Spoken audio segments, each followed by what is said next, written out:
नमस्कार दोस्तों, आज हम आपके लिए लेकर आए हैं तेजादशमी की अनसुनी कहानी। एक ऐसी कथा जिसके बारे में बहुत कम लोग जानते हैं। कहा जाता है कि राजस्थान की धरती पर जन्मे वीर तेजाजी महाराज को नागों के देवता और लोक देवता माना जाता है।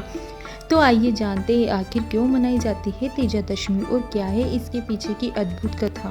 बहुत समय पहले राजस्थान की खाटू गांव में एक वीर बालक का जन्म हुआ। उनका नाम रखा गया तेजाजी। बचपन से ही वे निडर, साहसी और सच्चे वचन निभाने वाले थे। गांव के लोग उन्हें अपना रक्षक मानते थे। तेजाजी सिर्फ बलवान ही नहीं बल्कि धर्मनिष्ठ और न्यायप्रिय भी थे। कहा जाता है कि बचपन से ही उन्होंने संकल्प लिया था कि जीवन में कभी किसी से झूठ नहीं बोलेंगे और अपने वचन की रक्षा के लिए प्राण भी न्यौछावर कर देंगे। युवा होने पर तेजाजी का विवाह हुआ। एक दिन जब वे अपनी पत्नी को ससुराल ले जा रहे थे तो रास्ते में एक घायल नागिन से उनका सामना हुआ। नागिन ने कहा, तेजाजी तुम मेरे पति को मारकर जा रहे हो, मैं तुम्हें नहीं छोड़ूंगी। तेजाजी ने उत्तर दिया, हे नागिन, मैं अभी अपनी पत्नी को सुरक्षित घर छोड़कर आता हूँ। मैं वचन देता हूँ वापसी में तुम मुझे ढस लेना। सोचिए मित्रों, कौन ऐसा होगा जो नागिन से ऐसा वचन देगा। लेकिन यही थी तेजाजी की महानता। तेजाजी अपनी पत्नी को घर पहुंचाकर लौटे। नागिन उनकी प्रतीक्षा कर रही थी। उसने कहा, तेजाजी मैं तुम्हें समझी थी तुम भाग जाओगे, लेकिन तुम तो सचमुच लौट आए। तेजाजी ने कहा, मैंने वचन दिया था और तेजाजी अपने वचन से कभी नहीं मुकरते।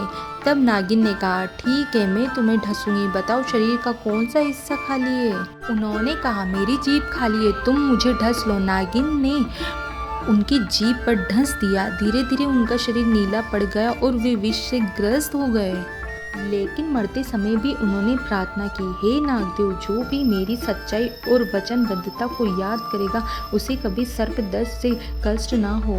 तब नागदेव प्रसन्न हुए और आशीर्वाद दिया, आज से तुम सर्पों के देवता कहलाओगे। मित्रों, तभी से वीर तेजाजी को लोक देवता माना जाता है। गांव गांव में उनके मंदिर बने हैं।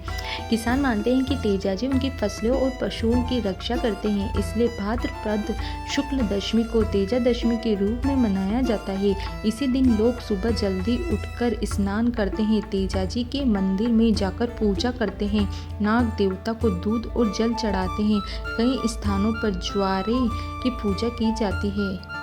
लोग प्रार्थना करते हैं, हे तेजाजी महाराज, हमारे घर, खेत और परिवार की रक्षा करना, हमें सर्पदंश और बुरे समय से बचाना। इस तरह तेजादशमी केवल एक पर्व नहीं बल्कि सच्चाई, वचनबद्धता और बलिदान का प्रतीक है। वीर तेजाजी ने हमें सिखाया है कि वचन सबसे बड़ा धर्म है। आज भी राजस्थान, मध्य प्रदेश और गुजरात के गांव में लोग तेजादशमी बड़े धूमधाम से मनाई जाती है।